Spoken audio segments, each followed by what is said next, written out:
Hello everyone, so welcome back to the my channel. So आज की इस video में हम फिर से गवर्नमेंट जॉब्स के रिगार्डिंग बात करने वाले हैं। तो आज की इस वीडियो में मैं टॉप 5 गवर्नमेंट जॉब्स के बारे में बात करने वाली हूं, जो कि मेल फीमेल दोनों के लिए इम्पोर्टेंट रहने वाली हैं, जो कि अपकमिंग में है। अप्रैल में ये जॉब वैकेंसी आने वाली हैं, अप्रैल 2026 में, जहां पर कि आपको ग्रेजुएट, अंडर ग्रेजुएट या फिर सिर्फ 12th या 10वीं पास के ऊपर भी गवर्नमेंट जॉब मिलने वाली है।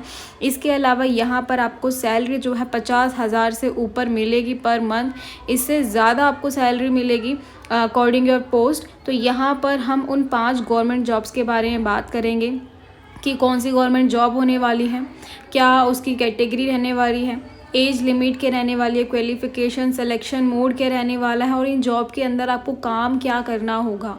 हम इन सभी चीज़ों के बारे में इस वीडियो में जानने वाले हैं। हम इस वीडियो को यहाँ पर हम शुरू करेंगे। शुरू करने से पहले मैं यहाँ पर आपको एक चीज़ बोलना चाहूँगी कि अगर आप पहली बार मेरे यूट्यूब चैनल पे आ रहे हो, सो मेक श्योर अभी तक आपने जो मेरा यूट्यूब चैनल है वो सब्सक्राइब कर दिया होगा। बेल आइकन को आपको क्लिक करना है, जिससे कि आपको टाइम से टाइम नोटिफिकेशन मिलती रहेगी। हम यहाँ पर इस वीडियो को शुरू करते हैं। तो सबसे पहली गवर्नमेंट जॉब जो कि यहाँ पर रहने वाली है वो है आपकी SSC MTS एंड हवलदार 2026 की गवर्नमेंट जॉब आपकी यहाँ पर रहने वाली है, जो कि पोस्ट नेम अगर आप देखें तो multitasking non technical staff havildar CBIC and CBN की जॉब वैकेंसी आपके लिए आने वाली है। क्वालिफिकेशन आपको सिर्फ यहाँ पर 10वीं पास होना चाहिए किसी भी रीऑर्गेनाइज्ड बोर्ड से। तो यहाँ पर आपका सिर्फ 10वीं पास है, आपको कोई ग्रेजुएशन नहीं चाहिए। ओके, इसके अलावा हम बात करें यहाँ पर कि अगर आप इस जॉब वैकेंसी के लिए अप्लाई करना चाहते हैं तो क्या आपकी एज लिमिट रहनी चाहिए। तो देखिए, MTS के लिए आपकी जो एज लिमिट है वो 18 से 25 साल के बीच में होनी चाहिए। हवलदार के लिए आपकी जो एज है वो 18 से 27 के बीच में होनी चाहिए। तो दो हैं, MTS और हवलदार। तो MTS के लिए 18 से 25 के बीच में, हवलदार के लिए 18 से 27 के बीच में आपकी उम्र होनी चाहिए। SC ST अगर आप हैं, इस कैटेगरी में अगर आप आते हैं तो आपको जो है 5 साल का रिलैक्सेशन मिलने वाला है, एज रिलैक्सेशन मिलेगा। OBC के लिए आपको 3 साल की छूट मिलेगी। ठीक है, 3 साल का रिलैक्सेशन आपको OBC के अंदर मिल जाएगा। इसके अलावा अगर हम बात करें कि यहाँ पर सिलेक्शन मोड आपका क्या रहने वाला है, तो देखिए सिलेक्शन मोड जो है कंप्यूटर बेस्ड एग्जामिनेशन रहेगा, यानी कि CBE रहेगा। मैथ एंड रीजनिंग आपका इसमें आएगा, मैथ, रीजनिंग, GK, इंग्लिश। ठीक है, ये आपका जो है एग्ज़ाम में रहेगा। ये सिलेबस, ये सब्जेक्ट्स आपके रहने वाले हैं। सेकंड जो है आपका फिज़िकल टेस्ट रहने वाला है। सबसे पहले आपका CBE रहेगा, उसके बाद आपका फिज़िकल टेस्ट। ये दो आपको क्लियर करने हैं मोड को, सिलेक्शन मोड को। तो यहाँ पर देख लीजिए कि जो फिज़िकल टेस्ट है ये सिर्फ हवलदार पोस्ट के लिए रहेगा। बाकी आप CBE अगर क्लियर कर लेते हैं तो MTS के लिए आप सेलेक्ट हो जाएंगे। यहाँ पर इसके अलावा हम बात करें कि एप्लीकेशन फ़ी क्या रहने वाली है, तो देखिए यहाँ पर आप मतलब अगर आप फीमेल हैं मेल है, दोनों आप यहाँ पर कर सकते हैं अप्लाई। तो यहाँ पर जो एप्लीकेशन फ़ी है वह 100 रुपये रहने वाली है। वुमेन है, SC ST एक्स सर्विसमैन है, उन सभी के लिए यहाँ पर 100 रुपये फ़ीस रहने वाली है। इसके अलावा हम बात करें कि SSC MTS एंड हवलदार की वर्किंग प्रोफाइल क्या रहती है, तो देखिए MTS की क्या रहती है, मल्टीटास्किंग स्टाफ। इनका काम ऑफिस की फाइल्स को मेंटेन करना होता है, रिकॉर्ड्स को अपडेट करना होता है, फोटोग्राफी या फिर फैक्स भेजना और सीनियर ऑफिसर की हेल्प करना होता है। ये एक क्रिटिकल सपोर्ट रोल है। ठीक है, तो MTS का यहाँ पर ये काम रहने वाला है। बहुत से कैंडिडेट्स के दिमाग पे क्वेश्चन रहता है हमेशा जब भी वो किसी जॉब के लिए अप्लाई करते हैं कि इस जॉब में हमारा काम क्या रहेगा, हमारा रोल क्या रहेगा। तो MTS में आपका ये रोल रहने वाला है। हवलदार की अगर हम बात करें, इनका काम सिक्योरिटी ऑफ सर्वाइलेंस के जुड़े होते हैं एंड कस्टमर या GST ऑफिस में गार्ड ड्यूटी और रेड के वक्त ऑफिसर के साथ रहना इनका काम रहता है। ठीक है, तो हवलदार का यहाँ पर ये काम रहने वाला है। तो दोनों की मैंने आपको भी बता दें कि क्या काम रहने वाला है, क्या वर्किंग प्रोफाइल रहने वाली है। इसके अलावा अगर हम मूव ऑन करें, अगर हम अनदर जॉब वैकेंसी के लिए, तो यहाँ पर देखिए आपको सेकंड जो है जॉब वैकेंसी आपको मिलेगी रेलवे जॉब की। रेलवे जॉब के लिए काफ़ी लोगों का सपना भी होता है कि हमें रेलवे में जाना है, सो रेलवे वाले अगर आप चाहते हैं कि यहाँ पर आप देख सकें कि कौन सी अप्रैल में न्यू जॉब वैकेंसी आने वाली है, तो रेलवे में आपको यहाँ पर देखिए railway RRB NTPC under graduate in दोनों के लिए यहाँ पर जॉब आने वाली है, रेलवे आरआरबी एनटीपीसी के लिए। तो RRB NTPC 12th level eligibility क्या रहने वाली है वो हम यहाँ पर बात कर लेते हैं। तो यहाँ पर जैसे कि आप देख सकते हैं जो post name, total number of vacancy आपको दी गई है, उसके बाद आरआरबी एनटीपीसी लेवल 12th के लिए एलिजिबिलिटी भी दी गई है। तो यहाँ पर आप देख सकते हैं यहाँ पर 2025 हो गया, बट इस फॉर 2026 के लिए है ये। एंड यहाँ पर आप पोस्ट नेम अगर आप देखिए तो कमर्शियल कॉम टिकट क्लर्क, यहाँ पर देखिए 24 आपकी वैकेंसी आएंगी। देन यहाँ पर जो 12वीं पास जिसने भी किया हुआ है किसी भी रीऑर्गेनाइज्ड बोर्ड से, वो यहाँ पर क्वालिफिकेशन में एलिजिबल होने वाला है। ट्रेन क्लर्क के लिए देखिए 77 वैकेंसीज आपको मिलने वाली हैं। एंड अकाउंट क्लर्क के लिए देखिए 394, यहाँ भी आपका सिर्फ 12वीं पास होना चाहिए, 12वीं पास आपका ज़रूरी है। And junior clerk com typist यहाँ पर 163 जॉब वैकेंसी आने वाली हैं। तो ये सारी जॉब वैकेंसी आपको मिलेंगी। इसके साथ अगर हम बात करें कि सैलरी क्या रहने वाली, तो कि सैलरी की अगर हम बात करें ना, जूनियर क्लर्क की सैलरी जो है 19,900 पर मंथ से शुरू होती है। ये it's just a starting salary. इसके बाद आपकी जो सैलरी है वो इंक्रीज़ होती है एज़ पर योर पोस्ट। ऐसे ही ट्रेन क्लर्क का भी 19,900 दिया हुआ है। ये सिर्फ एक बेसिक सैलरी है, इसके अलावा आपको जो है बहुत सी चीज़ें मिलती हैं सैलरी के साथ। आपका अलाउंस हो गया, आपका जो भी अलग से जो फैसिलिटीज़ होती हैं वो भी आपको यहाँ पर मिलती हैं। ठीक है, कमर्शियल कम टिकट क्लर्क यहाँ पर भी 19,900, तो इन सबकी जो है 19,900 से यहाँ पर स्टार्टिंग होने वाली है।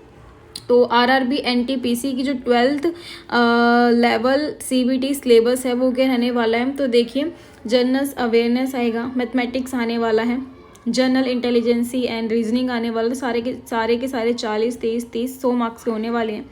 Total number of question, total number of marks आपको दिए हुए हैं। जितने क्वेश्चन है उतने ही मार्क्स के आपके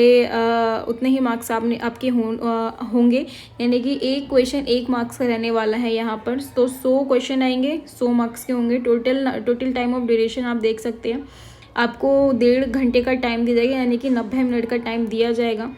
यहाँ पर करेक्शन आंसर अगर होते हैं तो प्लस मार्क्स मिलेंगे। इफ़ योर आंसर रॉन्ग, अगर आपका जो आंसर है कहीं भी रॉन्ग होता है, सो आपका जो है 0.1/3 मार्क डिडक्शन होगा। यहाँ पर नेगेटिव मार्किंग जो है -1/3 की रहने वाली है। की डिटेल अगर हम देखें तो रेलवे में नेगेटिव मार्किंग 1/3 होती है, इसका ध्यान रखना है आपको। ओके, अगर हम बात करें कि इसमें आपकी वर्किंग प्रोफाइल क्या रहने वाली है, जैसे कि अभी आप स्क्रीन पर देख रहे होंगे, स्टेशन मास्टर के लिए देखिए जो पूरे स्टेशन को ऑपरेशन संभालता है, ट्रेन की टाइमिंग, क्लर्क चेक करना और सेफ्टी रूल्स फॉलो करना, ये सारा जो है स्टेशन मास्टर करते हैं।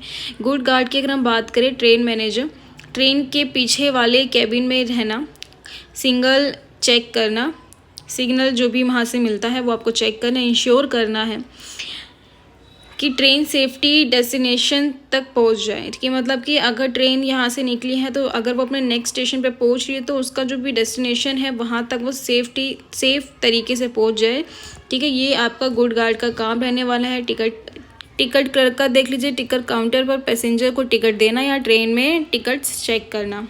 ओके, ये सब आपका रहेगा। इसके बाद अगर हम देखें अपनी 3rd जॉब वैकेंसी के बारे में, जो कि गवर्नमेंट जॉब वैकेंसी रहने वाली है, तो यहाँ पर जैसे कि आपने इमेज से ही पहचान लिया होगा कि किसकी जॉब रहने वाली है, दिल्ली पुलिस की रहने वाली है। Delhi police state police constable 2026 की जॉब वैकेंसी रहेगी। पोस्ट नेम अगर हम बात करें, constable executive male and female दोनों के लिए रहेगी। क्वालिफिकेशन की बात करें, सिर्फ 12वीं पास आपका होना चाहिए। मेल कैंडिडेट के लिए LMB यानी कि ड्राइविंग लाइसेंस ज़रूरी होता है इस जॉब के लिए।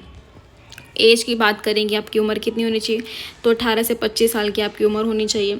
सिलेक्शन मोड की अगर हम बात करें तो ऑनलाइन देखिए, सबसे पहला आपका जो है यहाँ पर एग्ज़ाम होगा। जिसमें कि ऑनलाइन ऑब्जेक्ट टेस्ट होंगे, reasoning, GK, maths, computer.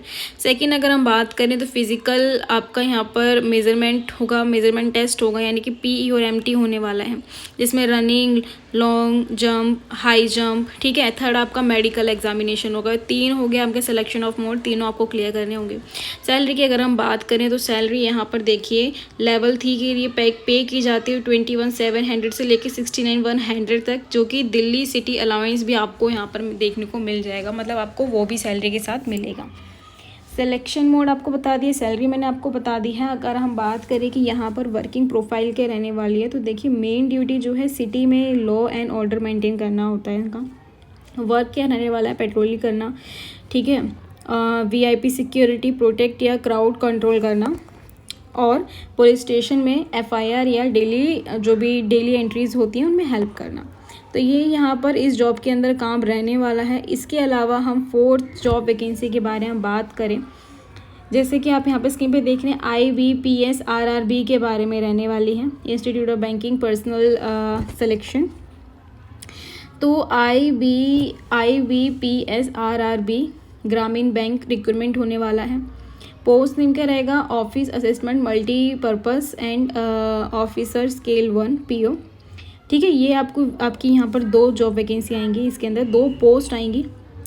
Qualification bachelor of degree, मतलब किसी भी डिसिप्लिन में होना चाहिए, BA BCom मतलब जो भी आप कर रहे हैं, ग्रेजुएशन आपका बेसिकली यहाँ कंप्लीट होना चाहिए। लोकल लैंग्वेज की ज़रूरत है यहाँ पर, आपको उनकी अच्छी जानकारी होनी चाहिए जो भी आपकी लोकल लैंग्वेजेस हैं, ठीक है। एज लिमिट की बात करें तो 18 से 28 साल होनी चाहिए, ठीक है। अगर आप ऑफिस असिस्टेंट के लिए करते हैं तो 18 से 28, अगर ऑफिस स्केल के लिए करते हैं 18 से 30 साल की उम्र आपकी होनी चाहिए।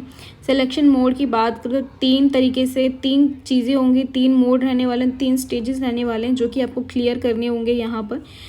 सबसे पहले प्री एग्ज़ाम आपको क्लियर करने से मैथ्स और रीजनिंग आएगी, फिर उसके मेन एग्ज़ाम यानी कि reasoning, computer, GA, English, Hindi, maths, ये आपके सब्जेक्ट्स होंगे जो आपको क्लियर करनी है। थर्ड है इंटरव्यू, सिर्फ ऑफिसर स्केल के लिए है ये, ठीक है।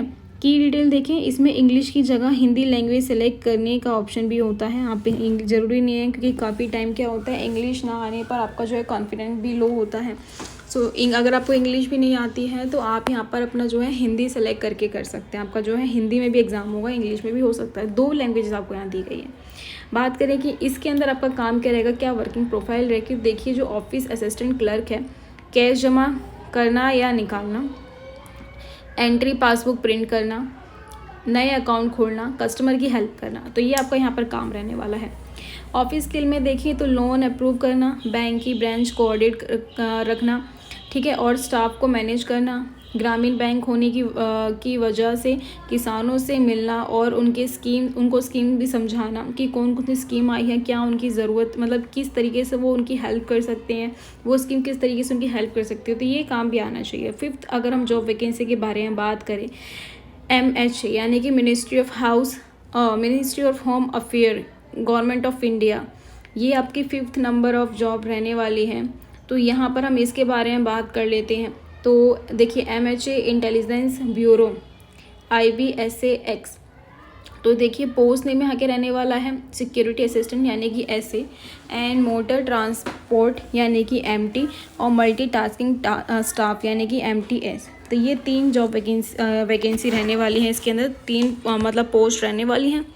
तो क्वालिफिकेशन की अगर हम बात करें तो देखिए आपका 10वीं पास होना चाहिए, लोकल लैंग्वेज की नॉलेज होनी चाहिए, SA MT के लिए ड्राइविंग लाइसेंस होना ज़रूरी है। एज लिमिट की हम बात करें तो 27 मैक्सिमम 27 साल की आपकी उम्र होनी चाहिए सिक्योरिटी असिस्टेंट के लिए, और मैक्सिमम 25 साल की उम्र होनी चाहिए आपकी MTS के लिए। सिलेक्शन मोड की अगर हम बात करें तो सिलेक्शन मोड आपका 3 तरीके से होगा, 3 स्टेजेस में होगा। तो देखिए सबसे पहले 1 ट्रायल ऑब्जेक्टिव टेस्ट होगा, ट्रायल 2 ऑफलाइन एग्ज़ाम होगा जिसमें कि डिस्क्रिप्टिव और ट्रांजेशनल एजी होगा, ऐसे होगा, ठीक है। इसके अलावा ट्रायल 3 में होगा इंटरव्यू स्पोकन एबिलिटी टेस्ट होने वाला है आपका, ठीक है। ये 3 तरीके से आपका एग्ज़ाम यहाँ पर होगा। उसके बाद अगर हम बात करें जॉब लोकेशन के बारे में तो ओवरऑल इंडिया के जो IB ऑफिस हैं वहाँ पर ही होने वाला है। MHA इंटेलिजेंस ब्यूरो, तो सिक्योरिटी असिस्टेंट, इनका काम बहुत सीक्रेट और सेंसिटिव होता है, सस्पिरियस एक्टिविटीज़ पर नज़र रखना। MTS में देखिए फाइल हैंडल करना, डिपार्टमेंट के इंटरनल जो भी एडमिनिस्ट्रेटर काम होते हैं उनको संभालना, उनकी हेल्प करना। तो ये कुछ जॉब वैकेंसी थी जो कि मैंने आपको इस वीडियो में बताई है। तो आई होप आपको ये जो वीडियोस हैं, जो भी ये मैंने आपके लिए वीडियो बनाई है, जो भी 5 जॉब वैकेंसी के लिए, आई होप आपको ये अच्छी लगी होगी, हेल्पफुल रहेगी आगे के लिए। अगर ये वीडियो आपको अच्छी लगी हो, आप चाहते हो कि मैं ऐसी और ही वीडियो बनाऊँ, तो इस वीडियो को लाइक कमेंट शेयर कर दीजिए। बाकी मिलते हैं अपनी नेक्स्ट वीडियो में। Bye bye.